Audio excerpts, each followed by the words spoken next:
Hey there! In this video, I will show you exactly how to fix Messenger notes not showing on Messenger. First of all, open up the App Store in your phone. Then tap on the search bar and search here for Messenger. Now make sure you have the updated version of Messenger in your phone. If the update is available, go for it. And then go into your phone settings. Once you get into the settings, tap on search bar. Then search here for apps. Now tap to go into apps and app data. After that, choose the internal storage option from here. Then clean the junk from here. Now get back to settings and this time choose to go into apps and notifications. After that, click to see all apps. Now scroll down in apps and go into Messenger.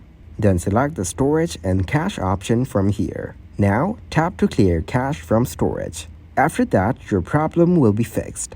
Thank you very much for watching and don't forget to like the video and subscribe to the channel.